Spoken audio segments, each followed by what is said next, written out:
Hello, I am Lisa Gardner, CEO of OMS Strategic Advisors and host of the Uncompromised podcast, where we have an unwavering commitment to values, beliefs, authenticity, integrity, and character that brings heart and care to an organization. Join us today as we welcome Brooke Armstrong, a luminary in the field of commercial real estate.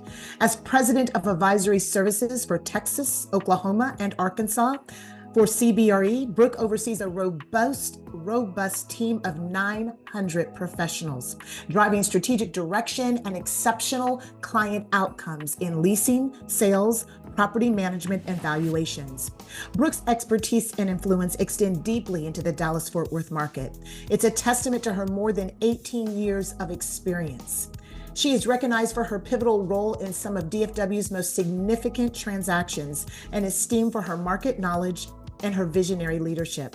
In this episode, Brooke will share insights into her journey from JLL to become the next generation leader at CBRE. We'll explore the dynamic intersection of real estate and regional growth, her creative approach to expanding market share by encouraging diverse thought leadership, and how she empowers her organization to continue to innovate, be creative, think strategically, and collaborate.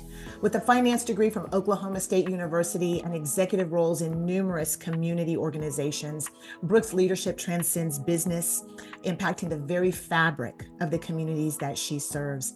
Welcome, Brooke. Brooke, I just want to start out formally saying thank you for being a part of the Uncompromised podcast. It truly is an honor, and I mean that from my heart. I knew if I had your friend Tori on the podcast, I must have Brooke.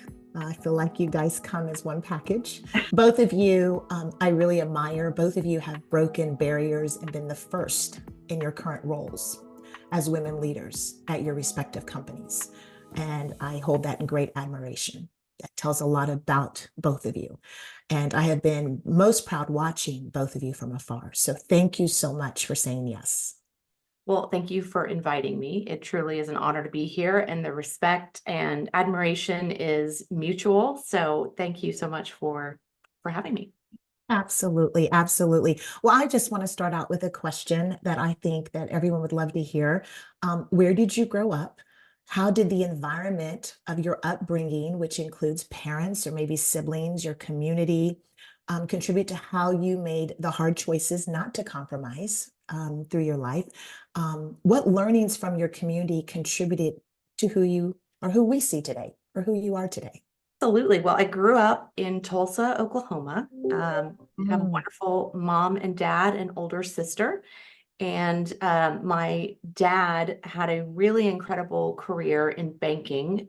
He was the CEO of a company called Bank of Oklahoma Financial for a lot of years that I was at home and many after. And so I got a chance to watch him in his leadership style and the way he held people accountable, both within his company, but also us kiddos. And I think an interesting dynamic of our family is with two daughters. He really and I don't know if it would have been any different if he had had a son, but with two daughters, he kind of raised us with the same expectations that he would have for a boy.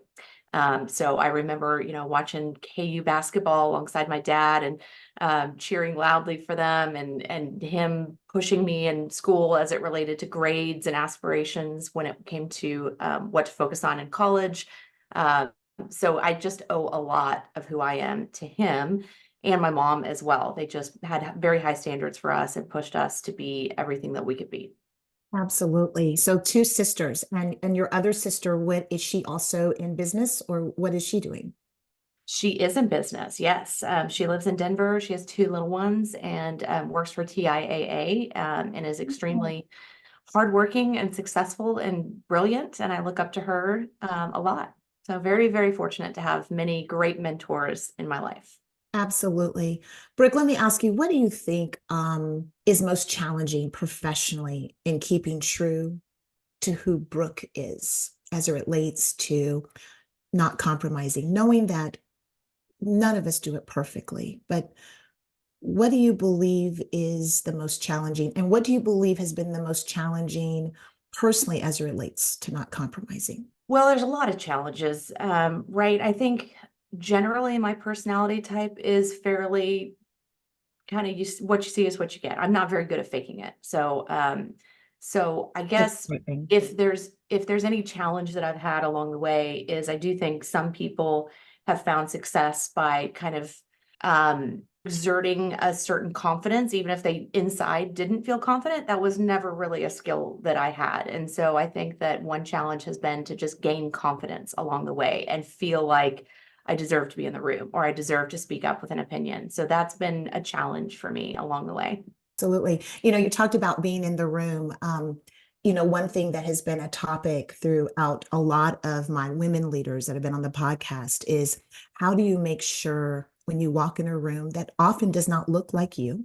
How do you make sure that you are heard, that you are seen, and that what you are sharing or expressing is taken as valuable? They hold it at value, right? What are some of the things that maybe you can think of that you do that you just haven't thought of, but just some things that you often do when you walk into that room to make sure you have a surefire seat at that table? Well, I appreciate you bringing that up because I think it's an ongoing challenge. I don't know that I've got the solution by any means. I feel that all the time. I would say maybe one thing that I've done to sort of counteract that is to over prepare a little bit. So, like I said, not great at faking it. I need to feel very confident in what I'm saying in order to have the bravery or the confidence to speak up. And so I tend to over prepare. So we're going into a market leader conference next week with all of the CBRE leaders and my peers around the country. And there were some materials sent out in advance, and they're sitting right here. I've read them, I've highlighted it. I know where I have thoughts, questions, reactions, and so I'll go in there and feel confident enough to speak up on those topics. If I just can't wing it, it's just not in me. Absolutely. I think when I look back over my career, I had one of my mentors, in fact, as my guest, Ron Parker, a couple of weeks ago. He was my mentor at PepsiCo. But I remember in a lot of our meetings, I probably at the time, Brooke, I was in my 30s, and I remember I had a big stretch job at the time for Frito-Lay, and I remember him telling me, "You be the most prepared in the room." So when anything comes up that you're able to answer to it, you're able to speak to it. There's nothing that catches you off guard. And then I remember, and then also he said, there's always meetings before the meeting, a lot of meetings before the meeting. So yeah, I think that you're right on point when you say that you're prepared to have that seat at the table. It's over preparing almost to a point of making sure. Yes. And I truly admire people who can think on their feet and wing it. I think that's an amazing skill. It's just not something I feel like I have. So you got to figure out, I think, what your strengths and weaknesses are and work hard at balancing out those opportunities for improvement. Absolutely. And I know what you mean. There are people that have that gift. Absolutely. And I'm not one of them either. I have to go. As a leader, how do you encourage, there's just so much talk about diversity, but I want to go here. As a leader, how do you encourage innovation, thought leadership, and creativity among your internal organization, but also in the clients that you serve? Well, I think what I hope I do is convey an openness to new ideas and a willingness to be challenged. I really do prefer to be surrounded by people who are smarter than me, who will speak up and challenge any opinion or thought that I have. My husband has a saying from his company that is, "We have strong opinions held loosely." And I love that because if you hold something loosely, it means you're open to somebody with a different idea or somebody challenging it. And I think that's really important for an organization to move forward and make sure that everybody has a voice, and which is how we're going to be as good as we possibly can be if every single human being here has a voice and feels comfortable speaking up. So that's the environment I try to create. I don't know if I'm successful at it, but that's the aspiration. Well, I think you're very successful. We work closely with CBRE, and it definitely is fostered through the organization. I think it's doing very, very well. So thank you. Congratulations. What have you learned from both organizations?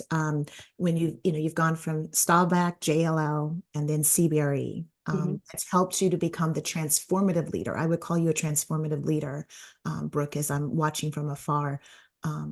What have you learned from both organizations that's helped you to become the transformative leader you are today? Well, it's been a really interesting experience starting at Staubach, privately held, sort of a family company in a way, right? Mhm. But had grown to a really prominent position in the industry. It had great geographic reach.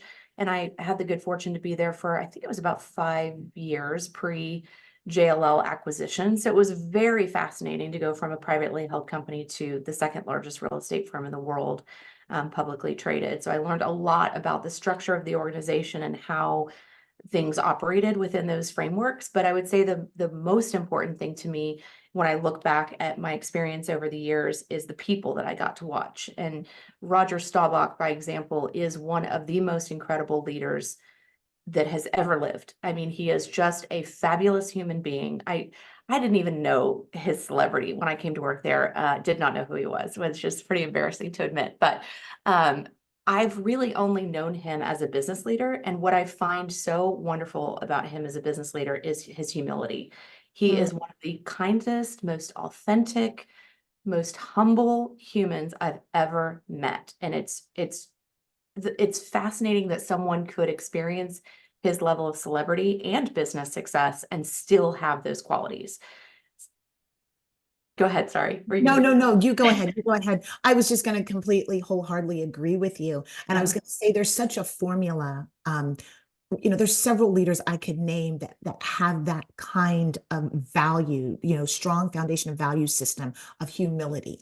They don't even have to try. That's who they are. And I think that's just a huge part of their success. But go ahead. Well, I truly could talk about Roger all day, so I'll stop so that it's not the Roger Staubach podcast. But when I started at 22 years old at the company, the president of the Staubach company was a woman named Alicia Ragusa, who is another incredible mentor of mine, just hard charging, brilliant, has standards for people that are very high and holds people to those standards in an elegant way. I really enjoyed learning from her.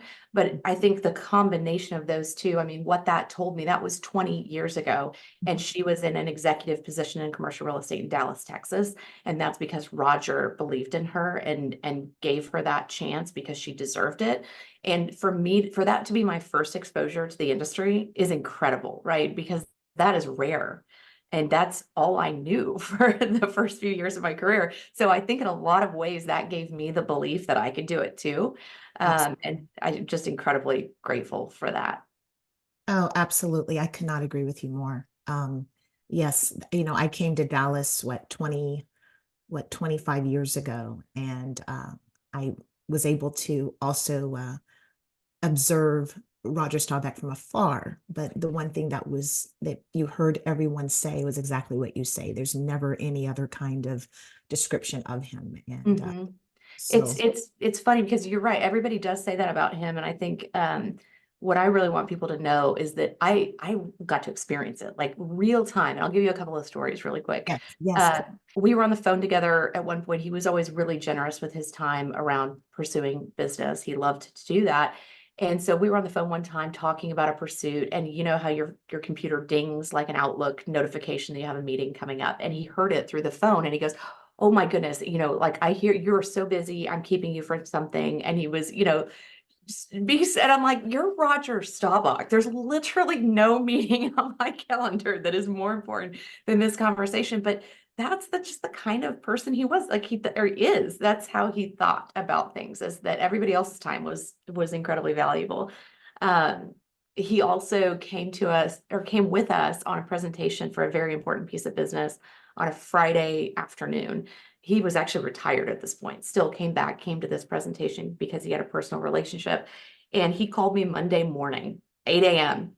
Did we win? Did we win? Have you heard anything? And I'm like, "Roger, it was Friday afternoon. Like, you've thought about this more than me," which is pretty incredible because this is my pursuit. But his competitive drive and his interest in serving other people and helping other people is just fabulous. And it was so cool to experience up close.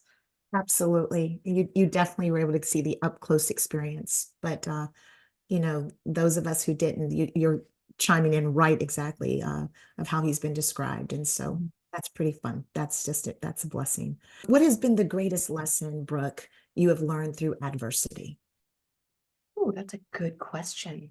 I think adversity is so important in driving us and creating that resilience and that grit that is required to do great things. Without adversity, I don't think anybody does anything great. So I think that's really just it, is you're going to be knocked down. It's not if, but when, and how many times and how hard you're going to fall. And it's up to you whether you pick yourself back up and figure out what you can learn from it and how to take that forward and make that into the leader that you want to be. So I don't know if that answers the question. It does. It does. You know, without adversity, there is no success. There isn't. Yes. Absolutely. Absolutely. And what strategies have you used as an executive, Brooke, to navigate change, to pull down structures, build new ones? And why have these change leadership initiatives worked? It's funny. People say that people just don't like change. Something is very odd about me. I love change. I think it's interesting. I think it, helps us learn and grow.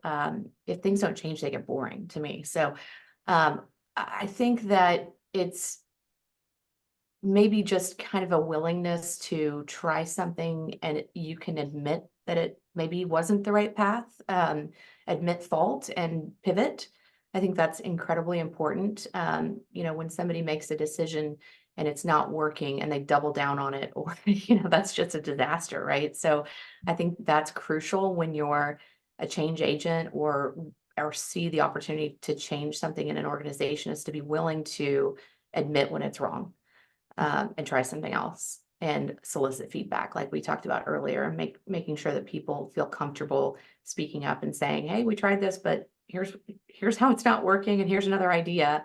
I think that's incredibly important. Absolutely. And I think you hit some key words when you talk about maturity in leadership, being a seasoned leader, admitting when you are wrong and willing to make that change Mm-hmm. and make it right. And that is a form of humility too. When Yeah. we talked about Roger Staubach, I think that was a great quality as well. It's when you realize you don't know everything. It's And been really interesting transitioning from my prior role into this role. It's a much broader scope in terms of the service lines that we have. And there's so many things that I just don't have experience with. And what I found really successful is to just go to those producers and say, I don't really know what you do. I don't really understand your space. Would you teach me? And would you, in fact, take me out into the field and show me? I actually was listening to St. Marshall talk, and Mm. she gave a great example of this. At AT&T, she was, I can't remember the exact role, but somehow the field services rolled up to her, including those people who are out there climbing up poles, right? And she asked to go to pole climbing school. And all the people around her said, no, no, no, you don't need to do that, Sid. Like, that's not your job. And she was, I don't care. My people do that. I want to understand it. I want to experience it. And I just thought that was just incredible leadership right there. So it's been a great blessing to me that these folks have been willing to do it. So just by example, we have one of the best cold storage industrial teams in the country. And I don't know cold storage. So I just went to them and I said, hey, would you just take me out and like show me one of these and explain to me how it's unique? And it was so cool. We went and, saw the refrigerator space and then went into the freezer and we talked about how the doors have to seal a certain way, and climbed up on the roof and looked at the ammonia compressor, which makes the whole thing run. And it was fascinating. And I think they appreciated that I was willing to just say, I don't know, but I'm out here trying to lead with you. I'm out here trying to serve you and support you. I need to understand what you do. absolutely. Going back to my days, even at PepsiCo, I remember we had a organizational diagram that was inverted pyramid, right? So actually the leadership was at the bottom, right? At the inverted pyramid. So leadership's at the bottom, and then it would rise up to a larger part of it where there'd be the organization. And that was the whole point of saying that we are not only empowering the organization, but we're supporting, we're serving, right? And so a big part of the culture was to make sure you got in the field. Even Mhm. our CEOs, the C-suite, everyone got in the field. And the reason why that was important, because even though leadership for the most part, we talk a lot of strategy, right? We're more of a strategic think tank, right? But you can't be an effective strategic think tank without understanding the tactical piece of what happens, because the result is what the customer is seeing, and the customer is seeing the field. That's their experience. It's not a lot of times, of course, the top leadership that is the customer interaction on a day-to-day, week-to-week, month-to-month basis, right? So I think I believe that should be an important part of every leadership job. But I just think that's admirable. You need to get out and see. I want to see what do you do? Sit down with the broker. What is your right? Absolutely. Yeah, Absolutely. it's so simple, but I think a lot of people miss it. But there's a Yes. lot of great leaders out there that have, I think Herb Kelleher would be known to just hop on a flight or Yes. down into the, where they were unloading the baggage from the plane just to kind of see what was going on. Absolutely. You have to know what's going on at the very grassroots level of your organization. Yeah, you reminded me when you said Herb Keller, I thought of Sam Walton as well. Mhm. He would take his private jet with his overalls and hit a Walmart, right? Every week and sack some groceries and see what his organization was saying, right? So yeah, that's great stuff. That's great stuff. I asked this question to another guest. Actually, it was Christine Perez. I thought this was a great question, and she sort of helped me elaborate on it even. But Dallas does seem to be full of big thinkers and change makers. In general, what have you noticed, Brooke, about people who are capable of initiating change? And on the flip side, why are some hesitant? What do they seem to compromise the most? Mm. I'm gonna have to think about that one for a little bit. That is one of my favorite things about Dallas. I think that's so ingrained in our culture as a city, Yes. just big thinkers and risk takers and being willing to just kind of step outside the box. Um, I don't know why people are hesitant to do some of those things. I think when you focus on yourself and your own position and are just concerned about where you're trying to get to in your career, Mhm. that probably ends up limiting risk taking and big thinking. I think it matters to just understand why you get out of bed every day, right? And if you're doing it just for personal gain, you're probably not going to do a lot of great things. I think you really have to have a vision and a philosophy about how you want to leave the world, and what you want to, be said at your retirement dinner or whatever, whatever the case may be, your eulogy, however you want to put it.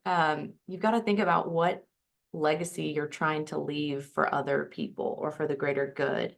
And I think when you think in those terms, it's easy to be a little bit of a risk taker and be willing to fail and be willing to put other people first. I think that you hit the nail on the head of why there may be hesitancy. Um, you have to understand your why. When you understand your why, it'll drive you no matter what. Yeah, for sure. Yeah. Mm-hmm. Absolutely, absolutely. Um, how do you, Brooke, how do you and your leadership team explain the importance of inclusivity when it comes to diversity of culture, diversity of thought leadership? And for those that may still not understand the importance of it, because I do Yeah. believe there's some that do not, how do you explain it? How do you explain it from it being a business decision, not so much an emotional decision, but also how do you explain it just a good social conscious decision, right? And just beyond your business platform, but even in the organization, social organizations that you may be a part of, or just in the community that you live in, how do you explain the importance of it? I think this is probably an area that I need the most work, Lisa, honestly, because it is a really emotional topic for me. And so when I do talk about it, I think I can sometimes lose my cool and stop being persuasive, or logical or rational, and become more emotional about it. So that's something I'm trying to work on. Mhm. Um, it's clear that it's the right business decision, or it's clear to me. And if people can't understand by looking across the table at our clients that we need to look like our clients, I don't know if I can help them. That seems obvious to me. As far as it being just the right thing to do. I think we've got an uphill battle, and it's been a really strange and interesting roller coaster, particularly over the last 4 years.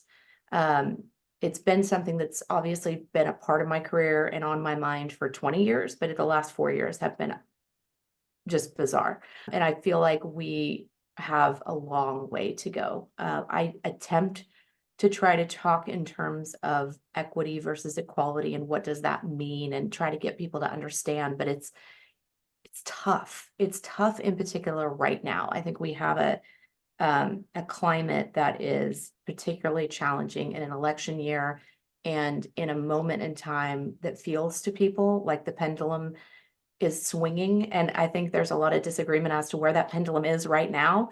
I've had people say to me that the pendulum has swung too far.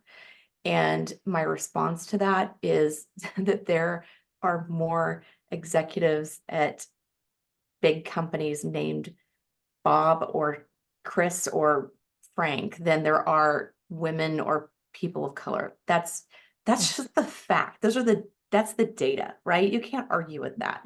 But the emotions right now is that it's swung too far and we've gone too far and we've got to reel it back. And I don't know how we move forward. I think all you can do is speak honestly and speak from the heart and try to explain why it's important.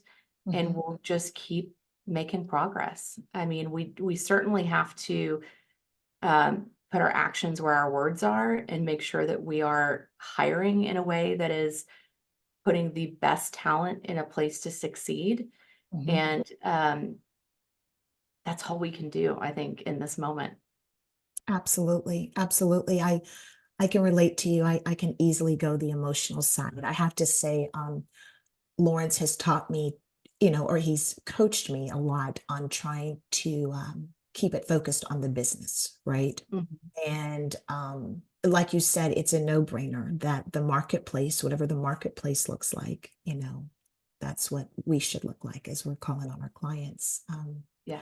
But I think one step at a time, and definitely you and Jeremy are taking those steps, and you're an integral part of that organization. And so, for us being, one of your many business partners, I have to say that we feel that you're, that it's working, right? And I think we all have a long ways to go, a long way to go. So, in every aspect. So, but that's good. It's good. You make a good point. All you can do is put one foot in front of the other, right? If you look at the bigger picture or attitudes or environments, you'll lose track of it. Yeah, it becomes overwhelming. Yes, and to a point that you almost lose hope, but that is not an option. You can't lose hope, right? So you just keep stepping. You keep stepping, you keep moving, keep shifting. That's why innovation, creativity is so important to everything that we're doing right now, because that's one way to keep shifting and moving and moving it forward. So yeah, it's great. That's great. Let's switch to your family life. How do you prioritize family life and professional life? How do you, if there's such thing as balancing all of that, how do you do it? Let's talk. Yeah. How many children do you have, Brooke? I have two. That's what I wanted to say too, because I remember asking you that when I first met you. So yes, tell me about that. My daughter's almost 13 and my son is 10. And I've got some strategies that I've been plugging away and working at this and trying to improve at this over the last 13 years. So I have some ideas. I don't know that I've got it all figured out, but one of the things that I do that I found very helpful is I'm a meticulous goal setter. So every year around, end of December, I sit down in front of this spreadsheet that I have that I've used for over a decade. That is, it's my goal matrix, and it's a 1 year and a 5-year plan of what I want to achieve in all areas of my life. So whether that's health, fitness, my marriage, my family, my business, spirituality, whatever those categories might be, I go through and take an inventory of where I'm trying to be in 5 and 1 year. And then I try to use that as a guide on a more granular level. I actually look at it just about every day, and I kind of use that to sort of cross-reference my calendar, for example. So I think it's so easy to say yes to everything, and we all have lots of opportunities to spend our time, and suddenly you look up and your calendar is filled with things and you're not sure why. So I try to use that goal matrix as a barometer to say, am I spending my time in a way that's serving these goals? And if not, I've got to do something about that. So I will literally accept or reject invitations based on how they fit into those goals. And so it's not perfect, but I will look at, our elementary school family picnics next week. It's in the middle of the day, of course, and I'm going to be there because that's critical. I may not be there to hang artwork at the elementary school. They need volunteers to do that because my son's not going to see me doing that. And I want to help the school and I'll find my way to do that. But time is precious. And if it's not directly serving my relationship with my son, then I'm not going to do it. I'm going to find another way to contribute. And so I think that's it. It's just discipline around time. It's a finite resource and it has to be spent judiciously serving the goals that are important to us. Absolutely. I like when you said where your son will see you, where your children will actually see you, where you're actually working with them, doing something, right? Mhm.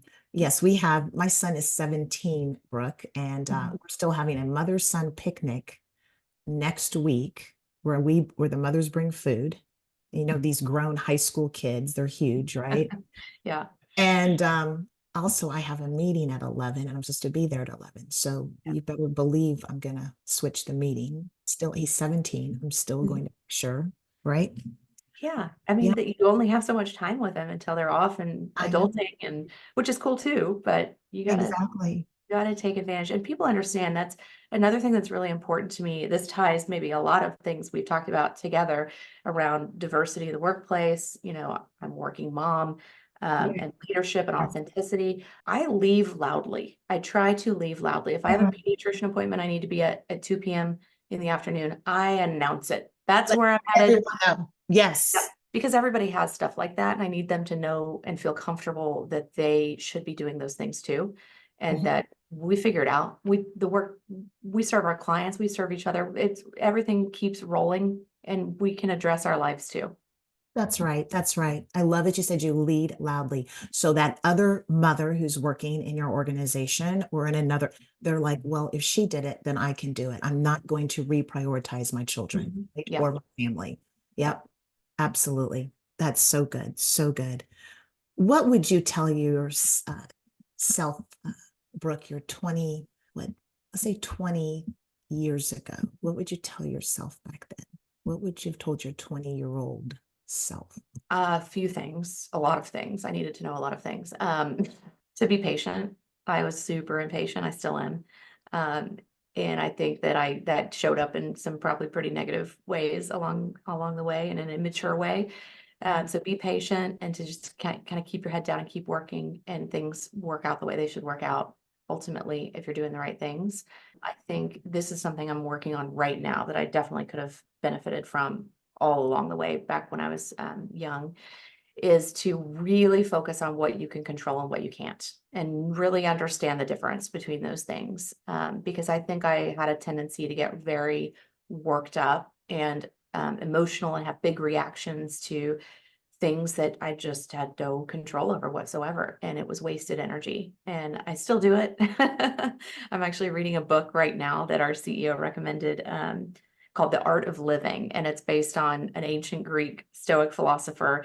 And they try to put it into modern day context. But I'm still working on this because it's a struggle. But it's so freeing once you let go of those things that you cannot control and let go of the emotions that surround it and just focus on what you can do to advance back to those goals. What can I do today to advance my goals?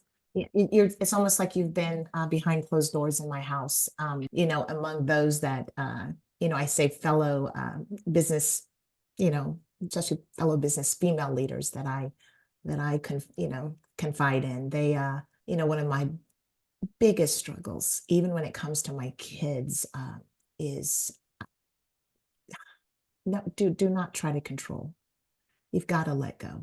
And Mhm. all you can do is, again, be that support. But definitely I can relate to you, Brooke.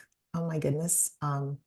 on so many levels, and especially as they get older. I have a 21-year-old now, and you talk about really trusting and knowing that it becomes a faith thing to me as well, but trusting and knowing that God loves her more than I do, and that I can trust her in his hands.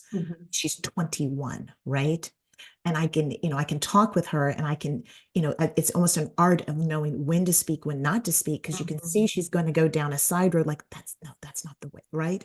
But I've got to let her build her individual, I call it testimony, so to speak. But I can completely relate. Well, I'm type A, and yeah. right. So You have two incredibly successful kiddos already at 17 and 21. So you must be doing something right. oh, I don't know. I think I need you to interview them, and they'll tell you the truth. That would be an interesting podcast. Maybe write that down as a. You know what? I've actually thought about. I had a mother-daughter duo on today, and the daughter's 28. I just told you about that. But I've thought about letting Lawrence and Lauren I think that could be really cool. talk about their parents a little bit. I think they would enjoy that. And we're at the point where, like, you know what? It wouldn't surprise us. Go ahead. Doesn't matter. People can learn from us, mistakes, whatever. So, well, I'm going to ask you these last two questions here. What leader or leaders are you inspired by, and why? And then my very last question is going to be, you just told me what you're currently reading, The Art of Living, which I have heard of that. I need to pick that up. But what other books have inspired you? Like, what would you suggest from that standpoint? But you can start with the leaders. What leaders? And we talked about Staubach, but just other leaders maybe that maybe you don't know, or something of that nature. Give me a little bit of background to that. I think there's a long list of leaders that inspire me. Alicia is a big one. She's just so disciplined, and again has such high standards that she does a very elegant job of holding people to, and I think that's really admirable. I think it's fun to just look at leaders and all their differences and pick out the things that you really can take away and apply. Our CEO, Bob Salentic, I admire tremendously. He's an incredibly disciplined leader around our business and the financial soundness of our balance sheet. And he's just a very prudent leader. And I feel very fortunate to be part of his organization. Another book that I'm reading, so I'm kind of in the middle of a couple, is Turnaround Time, which is written by one of our board members, Oscar Munoz. He was the CEO of United Airlines in a really challenging time for the airline. And he is a very humble leader of the people. He certainly was down on that tarmac trying to understand from the ground crew what the issues were. I really appreciate what I've learned in terms of his leadership style from that book. I'm trying to think what else. So this will kind of dovetail into the book discussion, but I think every leader has something that we can learn from and take away and apply in some aspect of our life. And that's kind of that willingness to try new things. And if it doesn't work, try something else. So books in general, I've named two that I'm in the middle of. I would say just a classic that's super important in our business is Dale Carnegie's How to Win Friends and Influence People. It is just the textbook of how to treat people, no matter what you do in any industry, and it is fail-proof. So I think that's a huge one for really anyone, especially young people, to read. I'm trying to think what else. Those were great examples. It's funny, Dale Carnegie, yes, I remember I even remember that was a requirement for me in college, but then we read it again when I joined PepsiCo. The Art of Living, you mentioned that. Never read the book, but heard a lot about it. And your board member who wrote a book, what was it called? Turnaround Time. Turnaround Time. That's interesting. It's an excellent one. Yep. It's actually very interesting. He had a fascinating journey in that I think it was just a couple of weeks after he was named the CEO of United, he had a massive heart attack and had to have a heart transplant. So it's also a very interesting read from the perspective of just how we take care of ourselves first and deal with stressful situations and preventative measures and things like that. So highly recommend that book. Absolutely. Absolutely. And I would agree about your leader of CBRE, very prudent leader. That's a good way to describe him. And and very effective, understands what's the right way to go. Yeah. Yes. Well, Brooke, I want to say thank you. This has been a wonderful time. I could talk to you for a lot more time. I have found out, being in the same room with someone, you can sense when you have a lot in common, but after this podcast, it's even more so. So I will be reaching out and get on your calendar, whether it's 2 months from now, to have lunch or have coffee. Love that. And yes, you and I have a lot in common, but I sort of knew that when I met you. Yeah, absolutely. Well, thank you for having me. This was so much fun. Absolutely. I look forward to that lunch. Let's do it. And thank you for saying yes again.